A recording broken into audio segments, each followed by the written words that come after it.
नमस्कार. 21 सप्टेंबरच्या घडामोडी घेऊन मी शेखर पटेल यावल न्यूजमध्ये आपलं सर्वांचं स्वागत करतो. ऐकूया आजच्या ठळक घडामोडी. सुवर्णसंधी सुवर्णसंधी सुवर्णसंधी. यावल तालुक्यातील पहिलेच QCI व DGET मान्यताप्राप्त श्री गणेश ITI यावल या ठिकाणी फिटर, इलेक्ट्रिशियन व बांधकाम पर्यवेक्षण या ट्रेडसाठी प्रवेश देणे सुरू. प्रशिक्षणार्थ्यांना प्रशिक्षणानंतर हमखास नोकरीची संधी व संस्थेच्या माध्यमातून कॅम्पस इंटरव्ह्यू घेतले जाणारे पहिलेच यावल तालुक्यातील श्री गणेश ITI यावल. तेव्हा त्वरा करा उज्ज्वल भविष्यासाठी. आजच आपला प्रवेश निश्चित करा.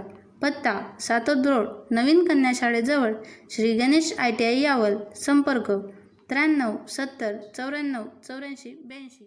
आज 21 सप्टेंबर सोमवारी यावल तालुक्यात कोरोनाचे नवीन 12 रुग्ण आढळले. उपचारादरम्यान एकाचा मृत्यू. रुग्णसंख्या वाढून 1260. यावल शहरात माझे कुटुंब माझी जबाबदारी उपक्रम अंतर्गत आमदार श्रीदादा चौधरी यांच्या उपस्थितीमध्ये कुटुंबाचे सर्वेक्षण. दिल्ली पोलिसांनी अटक केलेल्या JNUचा माजी विद्यार्थी नेता उमर खालिदला मुक्त करा. यावलला संविधान बचाव समितीची मागणी.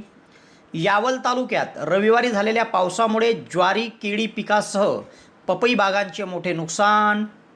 यावलला राष्ट्रीय कुटुंब अर्थसहाय्य योजनेतील लाभार्थ्यांना आमदार श्रीदादा चौधरी यांच्या हस्ते धनादेश वितरण.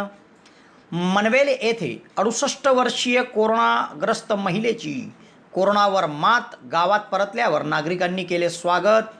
सावदा गुरुकुलमध्ये ऑनलाईन श्रीमद भागवत कथेला प्रारंभ. देशासह विदेशातील भाविक घेत आहे लाभ.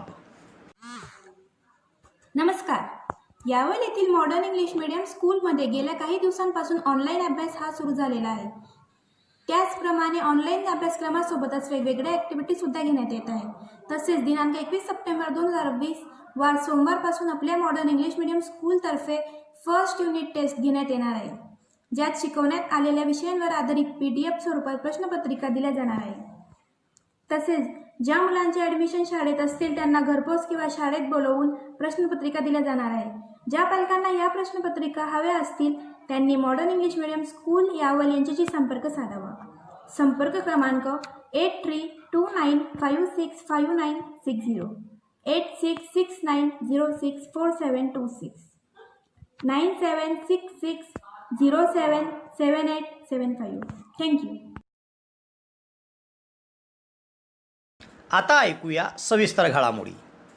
आज सोमवारी 21 सप्टेंबर रोजी यावल तालुक्यात कोरोनाचे नवीन 12 रुग्ण आढळले, तर उपचारादरम्यान एका रुग्णाचा मृत्यू देखील झाला.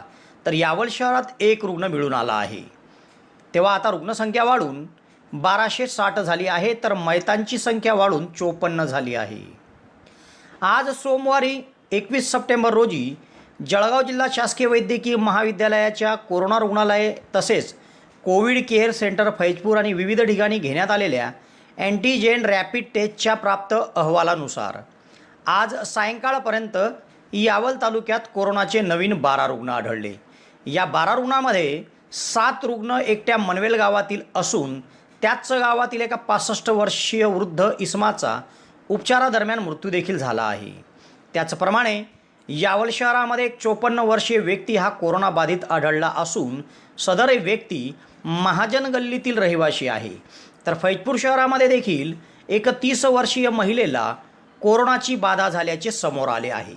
तर मनवेल गावात 3 वर्षाचा बालक, 52 वर्षाची महिला, 42 वर्षाचा इसम, 65 वर्षाची वृद्ध महिला, 36 वर्षाची महिला, 40 वर्षाचा इसम असे 6 तर 65 वर्षीय वृद्ध इसम ज्यांच्यावर उपचार सुरू असताना त्यांचा मृत्यू झाला असे 7 रुग्ण मनवेल गावातील आहेत. तर कोळवत गावात एक 80 वर्षीय इसम यास कोरोनाची बाधा झाल्याचं समोर आलं आहे. तसेच मालोद या गावामध्ये देखील 45 वर्षीय वृद्ध महिला आणि एक 35 वर्षाचा इसम असे दोघं कोरोनाबाधित आढळले असून सोमवारी सायंकाळपर्यंत यावल तालुक्यात कोरोनाचे असे 12 रुग्ण आढळले. त्यामुळे रुग्णसंख्या वाढून 1260 झाली आहे. तर यावल तालुक्यात कोरोनामुळे आता 54 जणांनी आपले प्राण गमावले आहेत. आजवर यावल तालुक्यात 1260 जरी रुग्ण आढळले असले तरी त्यातून 950 रुग्ण कोरोनावर मात करून घरी परतले आहे, तर उपचारादरम्यान 54 जणांनी आपला जीव गमावला असून सध्या 256 रुग्णांवर विविध ठिकाणी उपचार सुरू आहेत. शहरात माझे कुटुंब माझी जबाबदारी या उपक्रमाअंतर्गत सोमवारी आमदार श्रीदादा चौधरी यांच्या उपस्थितीमध्ये विस्तारित भागातील कुटुंबांचे सर्वेक्षण करण्यात आले. या प्रसंगी कोरोना संदर्भात नागरिक कशा प्रकारे काळजी घेत आहे याबाबत आमदार चौधरी यांनी नागरिकांशी हितगुज केले व सर्व नागरिकांनी या सर्वेक्षणामध्ये अचूक माहिती द्यावी असे आवाहन देखील आमदार श्रीदादा चौधरी यांनी केले आहे. कोरोना विषाणूचा वाढता प्रादुर्भाव रोखण्याकरिता तसेच ज्येष्ठ नागरिकांना कोरोनापासून सुरक्षित ठेवण्याच्या दृष्टिकोनातून माझे कुटुंब माझी जबाबदारी हा उपक्रम शासनाकडून राबवण्यास सुरुवात झाली आहे. शहरात या अनुषंगाने सोमवारी स्वतः आमदार श्रीदादा चौधरी यांच्या उपस्थितीत विस्तारित भागात सर्वेक्षणाला सुरुवात करण्यात आली.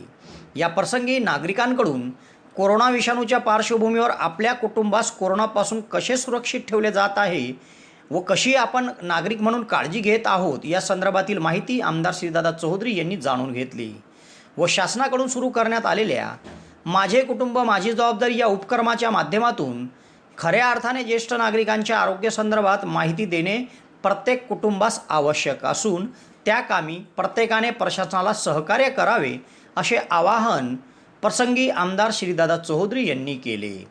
या प्रसंगी त्यांच्यासोबत जिल्हा परिषदचे गटनेते प्रभाकर अप्पा सोनवणे, पंचायत समितीचे गटनेते शेखर पाटील, तहसीलदार जितेंद्र कुवर, यावल पालिकेचे मुख्याधिकारी बबन तळवी, तालुका आरोग्य अधिकारी डॉक्टर हेमंत बऱ्हाटे, वैद्यकीय अधिकारी डॉक्टर बी बारेला, काँग्रेसचे शहराध्यक्ष कदीर खान, उपाध्यक्ष अनिल जंजाळे, हाजी गफ्फार शाह, काँग्रेस सेवा फाउंडेशनचे जिल्हाध्यक्ष जलील पटेल, शेख नईम सह आदींची उपस्थिती होती. तर या मान्यवरांच्या उपस्थितीमध्ये नागरिकांची आरोग्य तपासणी व सर्वेक्षणचं काम आरोग्य विभागाचे शिवानंद कानडे, रमाकांत मोरे, राजेंद्र गायकवाड, रवींद्र काटकर सह कर्मचारी करीत आहे.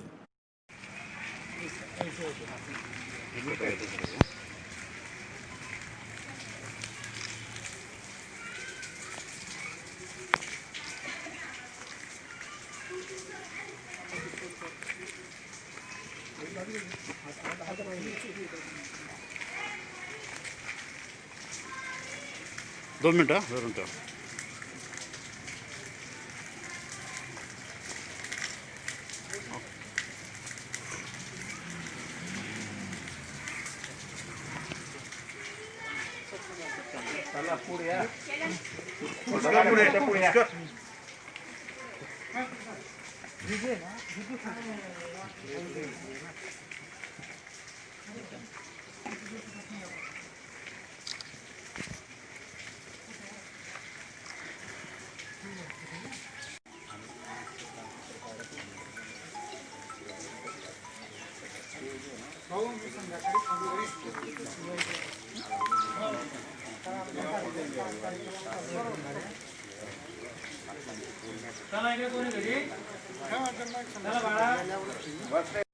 नमस्कार.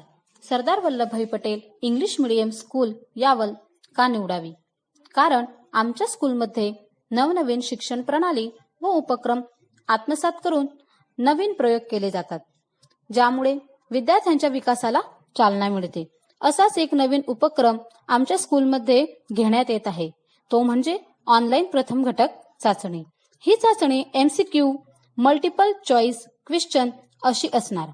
जसे MTS, नवोदय व इतर स्पर्धा परीक्षा घेतल्या जातात तशाच पद्धतीने ही परीक्षा घेण्यात येईल. CAA NRC या कायद्याच्या विरोधात चिथावणीखोर भाषण दिले असा आरोप करीत बेकायदेशीर कारवाया नियंत्रण कायदा अंतर्गत JNUचा माजी विद्यार्थी नेता उमर खालिद यास दिल्ली पोलिसांनी अटक केली आहे. तेव्हा त्याच्यावर चुकीचे आरोप केले असून त्यास तात्काळ सोडण्यात यावे अशा मागणीचे निवेदन यावल तहसील कार्यालयामध्ये सोमवारी संविधान बचाव समितीच्या वतीने देण्यात आले. सोमवारी येथील तहसील कार्यालयात संविधान बचाव समितीच्या वतीने देण्यात आलेल्या निवेदनात त्यांनी म्हटले आहे की JNUचा माजी विद्यार्थी नेता उमर खालिद यास दिल्ली पोलिसांनी अटक केली. त्याच्यावर बेकायदेशीर कारवाया नियंत्रण कायदा अंतर्गत आरोप केले आहे. तेव्हा त्याच्यावर लावलेले आरोप म्हणजे CAA NRC या कायद्याच्या विरोधात भाषणच्या वेळेस विद्यार्थ्यांना चिथावणी दिली असे असून वास्तविक पाहता उमर खालिद हा विद्यार्थी नेता असून त्याने विद्यार्थ्यांसमोर कायद्याच्या चौकटीत राहून संविधानानुसार आपले कर्तव्य स्पष्ट करून केंद्र शासन कशाप्रकारे हा कायदा आणू इच्छित आहे हे सांगितले होते. ते म्हणाले होते की आपण आपल्या महात्मा गांधींनी आपल्याला दिलेले 2 शस्त्र यात अहिंसा आणि सत्याग्रह याचा वापर करून आंदोलन करू. तेव्हा या घटनेच्या 7 महिन्यानंतर उमर खालिद यास देशद्रोह कायद्याद्वारे अभिव्यक्ती स्वातंत्र्याचे हनन करून केंद्र सरकारने त्यांचे बोलण्याचे स्वातंत्र्य हिरावून घेण्याचं काम केलं आहे व देशद्रोह कायद्याचा गैरवापर करून खालिद यास अटक केली आहे. तेव्हा या सर्व प्रकाराचा यावल संविधान बचाव समितीने निषेध केला असून खालिद उमर यांची त्वरित सुटका करण्यात यावी अशी मागणी त्यांनी निवेदनाद्वारे केली असून सदर निवेदन तहसीलदार जितेंद्र कुवर यांच्याकडे संविधान बचाव समितीचे शेख आलिम शेख रफीक शेख अजहर शेख शमसुद्दीन शेख याकूब शेख अनवर सह आदींनी दिले आहे.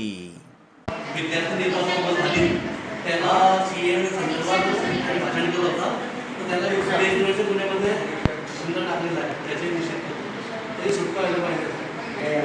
जे विद्यार्थी नेता आहे माझे विद्यार्थी नेता उमर खालिद त्यांना जे त्यांची अटक करण्यात आलेली आहे दिल्ली पोलिसांनी त्यांची अतिव तातडीने सुटका करण्यात यावी या संदर्भात आम्ही हे निवेदन आपल्याला देतो.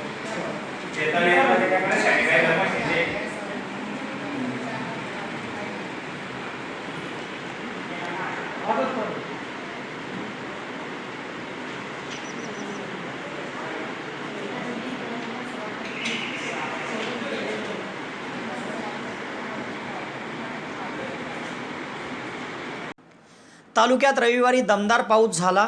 या पावसामुळे तालुक्यातील ग्रामीण भागातील खरीप हंगामातील ज्वारी केळी पीक तसेच पपई बागांचे मोठे नुकसान झाले आहे. तेव्हा नुकसान झालेल्या क्षेत्राची पाहणी करून पंचनामा केला जावा अशी मागणी शेतकरी वर्गातून होत आहे. शनिवारी दुपारी व रविवारी सतत 2 दिवस तालुक्यात दमदार पाऊस झाला. शनिवारी झालेल्या पावसामुळे फारसं नुकसान झालेलं नव्हतं. मात्र रविवारी झालेल्या पावसामुळे फैजपूरसह ग्रामीण भागातील खरीप हंगामातील ज्वारी पिकाचे मोठे नुकसान झाले. खिरोदा रस्त्यावर अनेक शेतामध्ये नुकसान झाले असून फैजपूर शहरातील कैलास सिद्धार्थ मेढे यांच्या गट क्रमांक 186 मध्ये कापणीयोग्य झालेली ज्वारी थेट जमीनदोस्त झाली आहे. त्यांचे त्यात मोठे नुकसान झाले असून या पावसामुळे तालुक्यातील पश्चिम भागात किनगाव महसूल मंडळात देखील केळी पिकासह पपई बागांचे देखील मोठ्या प्रमाणावर नुकसान झाले आहे. वेगवान वाऱ्यासह दाखल झालेल्या पावसामुळे चांगल्या पद्धतीने फुललेली पपई आणि केळी बाग उद्ध्वस्त झाली आहे. तेव्हा या नुकसानीचे पंचनामे केले जावे अशी मागणी शेतकरी वर्गातून होत आहे. डोनगाव शिवारामध्ये जास्त नुकसान झाले असून यात प्रमोद गणपत पाटील यांच्या गट क्रमांक 122 मध्ये केळीचे, अरुणा भास्कर कसगीकर यांचे गट क्रमांक 165 मधील 2 असलेल्या क्षेत्रामधील केळी, भास्कर बिशंबर कसगीकर यांचे गट क्रमांक 166 मध्ये केळी, रमेश शंकर बळगुदर यांच्या गट क्रमांक 157 मधील दुसऱ्या भागातील पपई बाग यांचे मोठे नुकसान झाले आहे.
येथील तहसील कार्यालयात सोमवारी राष्ट्रीय कुटुंब अर्थसहाय्य योजनेतील लाभार्थ्यांना धनादेशाचं वितरण करण्यात आलं.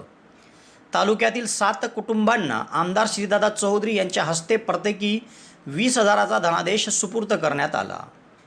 शासनाच्या राष्ट्रीय कुटुंब अर्थसहाय्य योजनेअंतर्गत दारिद्र्य रेषेखालील कुटुंबातील कर्ता व्यक्ती तसेच कुटुंब प्रमुखचे जर निधन झाले तर त्यांच्या निधनानंतर शासनाकडून अशा कुटुंबाला राष्ट्रीय कुटुंब अर्थसहाय्य म्हणून 20,000ची मदत देण्यात येते. तेव्हा यावल शहरातील 2, सांगवी खुर्द गावातील 2, कासवे, भालोद व न्हावी गावातील प्रत्येकी 1 अशा 7 कुटुंबातील कर्ते व्यक्ती या गेल्या काही कालावधीत दगावले होते. तेव्हा त्यांच्या कुटुंबातील पात्र लाभार्थी व त्यांचे वारस यांना प्रत्येकी 20,000चा धनादेश यावल तहसील कार्यालयामध्ये एक छोटेखानी कार्यक्रम आयोजित करून आमदार श्रीदादा चौधरी यांच्या हस्ते वितरण करण्यात आलं. या प्रसंगी आमदार श्रीदादा चौधरींसह तहसीलदार जितेंद्र कुवर, निवासी नायब तहसीलदार R.K. पवार, जिल्हा परिषदचे गटनेता प्रभाकरप्पा सोनवणे, पंचायत समितीचे गटनेता शेखरदादा पाटील, काँग्रेसचे शहर अध्यक्ष कदीर खान, उपाध्यक्ष अनिल जंजाळे, गफ्फार शाह, जलील पटेल, शेख नईम, D.K. पाटील, संजय गांधी, नायब तहसीलदार भारती भुसारे, P.P. कांबळे, R.B. मिस्त्री सह आदींची उपस्थिती होती.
तालुक्यातील मनवेल गावात एका 68 वर्षीय वृद्ध महिलेने कोरोनावर मात केली.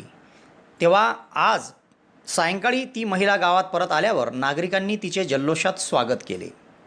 मनवेल गावातील एक 68 वर्षीय महिला ज्यांना गेल्या 11 सप्टेंबर रोजी कोरोनाची बाधा झाली होती, त्यावेळेस त्यांच्यावर तातडीने स्थानिक फैजपूरला कोविड केअर सेंटरमध्ये व नंतर जळगाव जिल्हा शासकीय वैद्यकीय महाविद्यालयाच्या कोरोना रुग्णालयामध्ये उपचारासाठी दाखल करण्यात आले.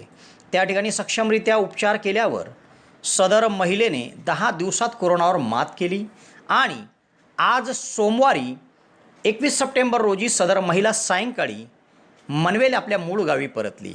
तेव्हा या महिलेचं गावात नागरिकांनी तसेच महिलेचा मुलगा, सून, मुलांनी स्वागत केले आहे. तेव्हा कोरोना संदर्भातील लक्षणे जर तुमच्यामध्ये जाणवत असतील तर आपण घाबरून न जाता आरोग्य विभागाशी संपर्क साधून आपल्या स्वतःवर उपचार करून घेत आपले स्वतःचे प्राण आणि आपल्या कुटुंबाला कोरोनापासून सुरक्षित ठेवावे असे आवाहन सदर महिलेने केले आहे.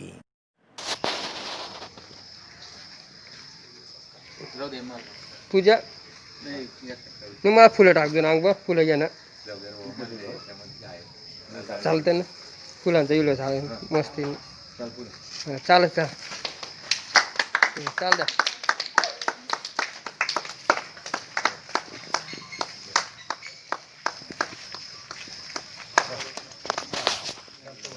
या महिन्यात केलेल्या श्री विष्णू जपामुळे फलप्राप्ती निश्चित होते असे वक्ता श्री शास्त्री भक्तिप्रकाशदासजी महाराज यांनी ऑनलाईन प्रवचनात सांगितले. अधिक अर्थात पुरुषोत्तम मासनिमित्त श्री स्वामीनारायण गुरुकुल सावदामध्ये ऑनलाईन प्रवचन सुरू आहे. यावेळी शास्त्री भक्तिप्रकाशदासजी महाराज हे भाविकांना संबोधित करताना दिसत आहे. भक्ती प्रकाशदासजी महाराज म्हणाले की 160 वर्षांनी लीप एअर आणि आश्विन अधिक मास असे एकाच वर्षात आले आहे. यापूर्वी 1860मध्ये असा अधिक मास आला होता. अधिक मासानिमित्त ओम नमो भगवते वासुदेवाय नमः हा मंत्र अक्षय पुण्यफळ देतो. या जपाची रोज एक माळ सकाळी उठल्यावर रात्री झोपेपर्यंत केव्हाही करण्याची इच्छा असेल त्या भक्तांनी या संधीचा लाभ घ्यावा असे आवाहन देखील त्यांनी केले आहे. येत्या 16 ऑक्टोबरपर्यंत रोज रात्री 8 ते 9 या वेळेत श्री स्वामीनारायण गुरुकुल संस्थेचे अध्यक्ष वेदांत व्याकरणाचार्य शास्त्री श्री भक्ती प्रकाशदासजी महाराज हे श्रीमद भगवत गीता आपल्या दैनंदिनी जीवनशैलीत जगताना कशी उपयुक्त आहे यावर विशद प्रवचन सादर करीत आहे. हा ऑनलाईन भगवत कथा प्रवचन सोहळा सावदा, फैजपूर, पंचक्रोशी व महाराष्ट्र, मध्य प्रदेश, गुजरात, राजस्थान, उत्तर प्रदेशसह विदेशातील शिकागो, वॉशिंग्टन, न्यू जर्सीसह अन्य देशात घराघरात तसेच सामूहिक जागी प्रोजेक्टरच्या माध्यमातून भाविकांच्या वतीने दाखवले जात आहे. यामुळे या प्रवचनाचा लाखो भाविक लाभ घेत आहे. या प्रवचनाचे सूत्रसंचालन शास्त्री स्वरूपदासजी महाराज करीत आहे. कार्यक्रमाच्या यशस्वीतेसाठी शास्त्री कृष्णप्रियदास के.पी. स्वामी, शास्त्री मानस प्रकाशदास, प्राचार्य संजय वाघुळदे, सुनील चौधरी, राजेंद्र चौधरी, तेजेंद्र चौधरी, चेतन चौधरी तसेच खुशी डिजिटलचे मनोज होले आदी परिश्रम घेत आहे.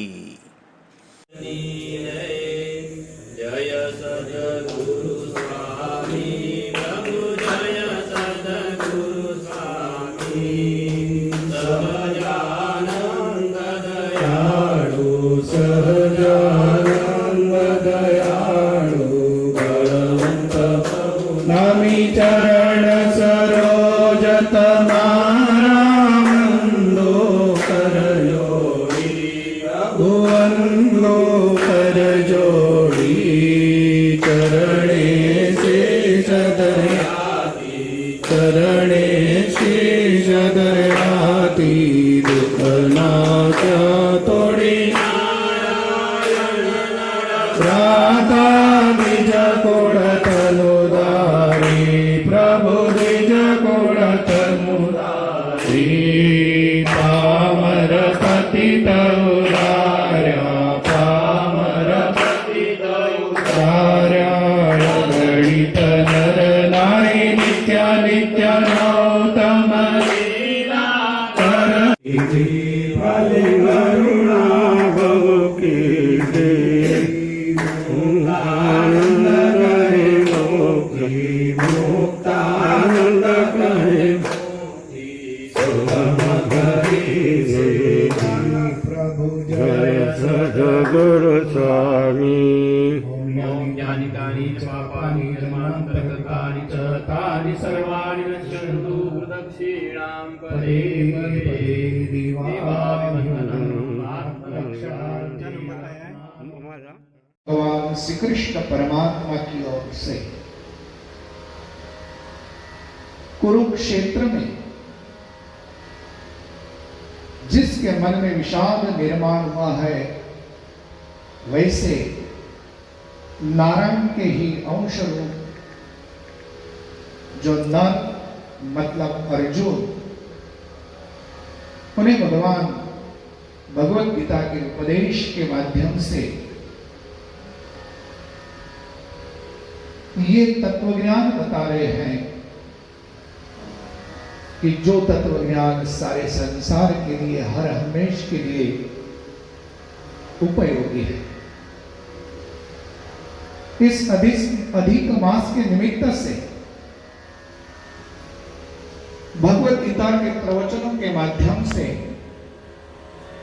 उस तत्व ज्ञान को हम अपने जीवन में अपने ही जीवन को किस प्रकार से हम व्यतीत करें, उस ज्ञान को हम कैसे क्रियात्मक बनाएं, उस ज्ञान के माध्यम से संसार के भय से हम लोग किस रूप से मुक्त हो जाए, उसके लिए ये गीता प्रवचनों का आयोजन किया गया है। मुझे आशा है कि आप सभी श्रोतागण इस ज्ञान को अपने हृदय में, अपनी बुद्धि में स्थिर करते हुए एकम शास्त्रम देवकी पुत्र गीतम एको देवो देवकी पुत्र एवः, संसार में सुनने योग्य, संसार में जीवन में हर हमेश के लिए जिसका स्वीकार करना है, वैसा यदि कोई शास्त्र हो तो मानव समाज के लिए सरल में सरल और तत्व ज्ञान सभर यदि कोई शास्त्र है तो श्रीमद् भगवत गीता है। इसलिए शास्त्र में कहा गया है गीता सुगीता कर्तव्य किमन्वित शास्त्र संग्रह है। संसार में यदि भगवत गीता का हम लोगों ने श्रवण किया, जीवन में यदि भगवत गीता के सिद्धांत हम हमारे जीवन में यदि उतार पाए तो फिर अन्य कोई शास्त्रों का संग्रह करने की आवश्यकता नहीं होती। परब्रह्म परमात्मा भगवान श्री कृष्ण नारायण अर्जुन। तेव्हा या घडामोडीसह आज इथेच थांबतो. नवीन घडामोडीसह उद्या पुन्हा आपली भेट घेईल. धन्यवाद.